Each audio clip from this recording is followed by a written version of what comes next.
marcar a minha trajetória pelo mau humor. Não significa que eu não fique vez ou outra. As pessoas perguntam, o que te deixa mal-humorado? Eu digo, falsidade, meu time, que é o Santos, tendo chance de ir pela primeira vez da história, né, ser rebaixado, né, um pouco daquilo que é o democracídio, que alguns querem trazer à tona. Essas coisas tiram um pouco o meu humor, mas por pouco tempo. Você falou que não acredita na ressurreição. Não, na reencarnação. Na reencarnação. Você já pensou sobre esse assunto? Já Sim, várias refletiu vezes, sobre... porque o melhor texto sobre isso, né, a melhor análise sobre isso na história, claro, afora as práticas, né, da religiosidade, né, céltica, que foi absorvida pelo Allan Kardec, né, que o nome Allan Kardec é um nome céltico, ele, como francês, adotou, né, toda uma concepção de um modo de reencarnação muito inteligente. Mas a melhor reflexão vem de Sócrates, né? Se você lê, né, uma das obras mais importantes da história do pensamento, que é uma delícia a leitura, uma obra de Platão, um diálogo de Platão chamado Fédon. Né? Fédon. E nesse diálogo é Sócrates que fala por que ele não teme a morte. Porque o diálogo Fédon acontece nos 30 dias que Sócrates fica aguardando o momento da autoexecução. Ele houvera sido condenado ao suicídio, né, ele escolhe das várias modalidades possíveis que um cidadão grego pudesse ter de suicídio. Em vez do autoapunhalamento ou de atirar-se do alto de um templo, ele escolhe o veneno, que é o pior deles, né, porque é a morte mais horrorosa das 3 dentro do cardápio, né, de ofertas. De opções. E como houve uma coincidência entre a condenação de Sócrates à morte e o momento das festividades de Apolo, não podia haver nenhuma execução naquele período. E por 30 dias ele ficou aguardando a hora da autoexecução. Nesse tempo, nesses 30 dias, ele era visitado pelos amigos, era visitado por pessoas que por ele tinham afeto. E nesse tempo ele fala sobre por que ele não temia morrer. E ao falar isso, ele retoma toda uma reflexão sobre a imortalidade da alma e a possibilidade dela retornar. Né? O kardecismo é um modo específico de reencarnacionismo, o pensamento de Platão, e no caso Aristóteles, né, falando por meio de Platão, está mais ligado aos cultos persas, né, o que se chama de cultos órficos, em que a reencarnação se dá, né, a partir de um tipo de descumprimento, né, de tarefas que a tua essência teria. Toda essa volta é para lembrar que na filosofia o tema foi tratado já há 2.500 anos. Depois, claro, a percepção da reencarnação, ela vem de outros modos, né? Eu não tenho essa crença reencarnacionista. Você tem medo da morte, Cortella? Eu tenho medo, mas não tenho pânico. Né? Há uma diferença entre medo e pânico, né? O medo é quando você fica em estado de atenção. Né? Eu sempre digo, eu tenho repetido isso com frequência, a morte não é uma ameaça, ela é uma advertência.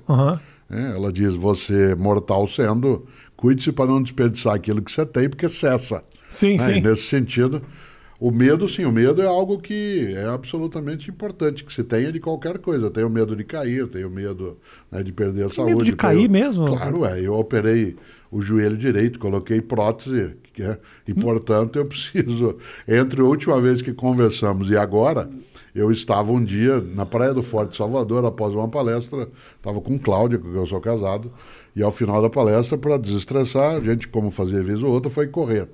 E eu fui correr na areia e não notei que tinha um banco de areia. Caí e bati o joelho direito. Não há fratura na região, ela é quase isso, é no subcondral.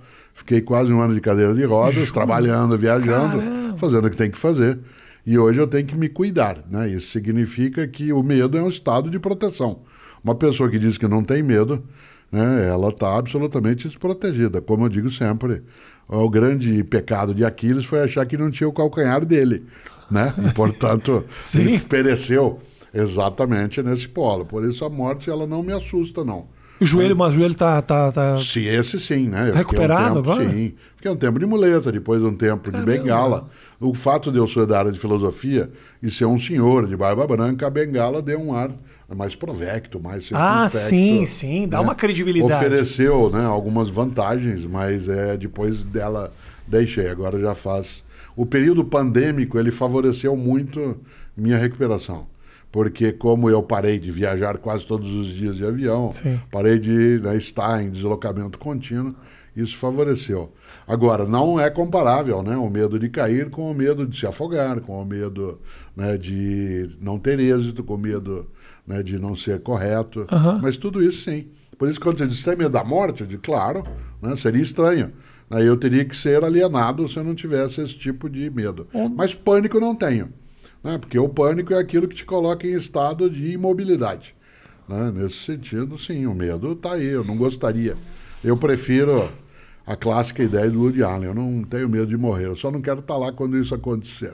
Eu tenho medo, eu fico. A fantasia que mais me apavora não é a minha morte, é, por exemplo, meu filho. Então, mas isso é Isso, tipo da ah. paternidade. Você fica de noite pensando, É. ele vai atravessar a rua, você fica numa piração. Até eu ser pai, eu fui pai a primeira vez com 22 para 23 anos. Depois a segunda com 24 para 25 e a terceira com 31. Até o primeiro momento de paternidade, eu tinha um pouco de temor da minha morte individual, exclusiva.